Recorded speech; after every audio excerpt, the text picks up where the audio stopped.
Hello to the side and back, my name is Tokiko Uzuru, also known as Toki, and in today's video I am going to be talking about the basic elements. To be more specific, I'm going to start a mini-series in my Folk Magic Witchcraft 101 series where I talk about the 4 main elements.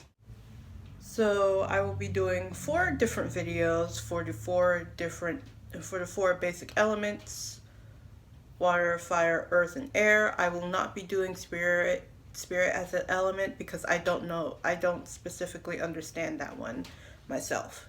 And now it's time for me to go through the hopefully short list of disclaimers. Number 1, you don't have to use the 4 elements in whatever magical / spiritual practice you do. This is just for those that want to have easy access to this type of information, or just want a better understanding of how to use how to use a specific element's energy in whatever you're doing. This is strictly from my personal experience and research. However, there's still a lot that I don't understand and will not be touching on in this video.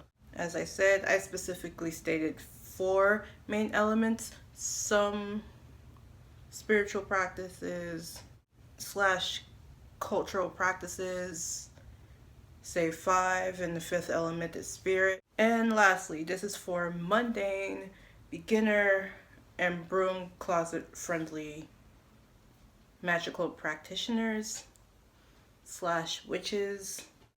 So now that we got all of that out of the way, on to the video. Now this video is going to be more specific on fire, the element of fire, which also means I'm going to have to talk about fire safety in this video. Now this is the element that I work the most with, mainly because fire just intrigues me. Now the energy of fire is typically seen as a masculine energy. However, I'm not completely sure I would want to gender specific energies. It's associated typically with warm colors such as red, orange, and gold / goldenrod / yellow sometimes.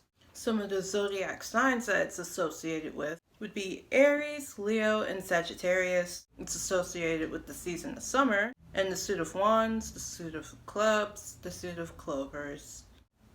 And planetary wise, the sun and Mars. Now fire typically represents life, energy, passion, purification, the phoenix, love, inspiration, willpower, courage, power, leadership, and sexuality. This is the reason why I added in Mars. And some of the tools that you will be able to use that were claimed to have the energy of fire would be stringed instruments, candles, cinnamon, literal fire symbols, amber, rubies, citrine, and tiger's eye.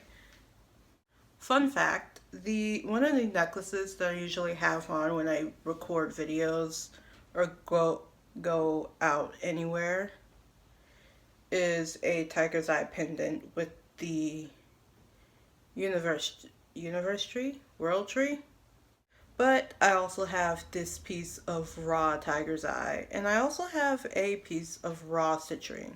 And as I have stated in several other videos of mine, I literally have candles burning as I am filming video. Now speaking of candles, before we get into actually how to use the energy of fire, both literal and metaphysical, we need to go over fire safety. Step 1 into fire safety: always keep an eye on the fire you're burning and always have something to extinguish it out. Now typically I keep candles that already have like lids on them, and I use the lid to extinguish the candle or put the candle out. But I don't just buy candles with lids. I try to keep to buying candles with lids, but candles come in all different types of forms. Of course, short on time, tea light. If it's a consistent like a ritualistic type candle thing that you gotta do, pillar candle that you can light and relight every time. Tea lights usually come in their own casing, so rarely ever do you need to worry too much about it, but I still wouldn't test your luck. However, pillar candles are the ones that actually do need like some sort of fire safe dish underneath them. Not only to make sure that you don't end up getting fire everywhere and, cause a fire. The stuff that you would think of when it comes to fire safety. But there's also the fact that depending on the type of color of the candle, it could get everywhere, it can stain, or it would just be very difficult to get off of specific surfaces. So you want to make sure that wherever you have the candle sitting, if it's a pillar candle and it doesn't have its own container, that when it melts into a specific fire safe dish. Something else I ended up having to learn the hard way. Glass will break if it's heated up too quickly. But candles aren't the only thing that is very dangerous when it comes to the element of fire. No, there's also burning herbs, which could also get you into a heckin' lot of trouble depending. So when it comes to burning herbs, again, fire safe dish. Sometimes there will be pieces of the herb, if it's like a bundle, that'll end up falling off although it's still burning, and it could burn through something. So always carry like an ashtray or, again, a fire safe dish that you're okay with the ashes getting on or in, especially if you decide to smoke cleanse. This was an old container that held a candle, and now I use it to keep smoke bundles safe, secure, and like less of a problem. Last thing with that, when it comes to herbal smoke cleansing, this also goes with incense. Keep the area well ventilated. You do not want to choke on smoke. There's also the fact that the smell of certain incenses could actually dry out your nose or just mess with your nose entirely. Hence why you want to make sure that you open up a window when you go to smoke cleanse. Smoke can get into clothes. The smell of smoke can get into clothes. Now that we're done with all of the fire safety, we can get on to things that you can actually way to use fire physically and metaphysically in your practice. Candle magic. Of course, I've already talked about the different types of candles. Tea lights for when you don't have time, crayons for when you're in a pinch. Any type of candle that you can actually get from the store that is already scented. Or any type of colored unscented candle. I typically get a lot of my pillar candles from the dollar store. Music. I tend to dedicate a lot of stuff that I do when it comes to my health specifically to the Greek god Apollo.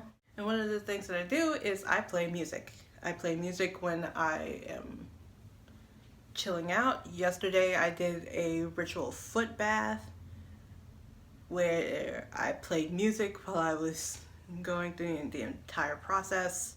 I play music when I'm stretching, sometimes when I'm writing, depending on what I'm writing, and when I'm walking places alone. Burning things in well-ventilated areas. I was talking earlier in the video about having an ashtray or a fire-safe dish to keep the things that you're burning, and I actually forgot that I took mine out. This was an old candle that I actually cleaned out and now use as a little ashtray for stuff that I burn. Right, with how aggressive the energy of fire is, you can use it for two specific things. One, high energy manipulation. Basically, do you need to go ahead and get some energy into your life? Boom. Fire energy. Please be prepared because fire equals chaos. Or if you're trying to quickly release something, boom, fire energy.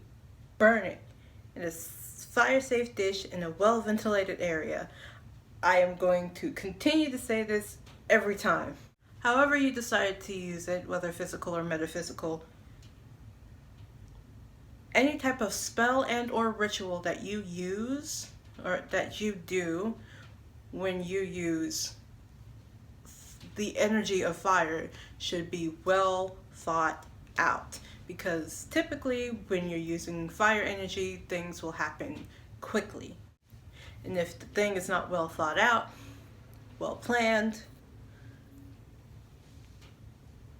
there's a high likelihood that it'll end up coming in the way that you wouldn't expect it to, and it's not conducive to what you originally wanted. So be thorough, be very specific, and be very ready for when it comes, because it will come with a vengeance. Anyway, to sum up this entire video, fire energy, it's fast, it's chaotic, it's very dangerous sometimes, and it should be handled with the utmost respect. Pretty much like any type of energy that you decide to use that's not yours. And of course, when you're handling physical fire, always make sure fire safety rules. Because as much as I have a arson craving raccoon controlling my brain at all times, the last thing that I actually want to do is to burn down someone else's house. I'm going to stop talking about burning stuff, and we're just going to get into the stereotypical YouTuber outro, where I, as a stereotypical YouTuber, would ask you to do the following. I did it backwards today. If you like this video or want to see more of these videos, you can go ahead and hit the like button.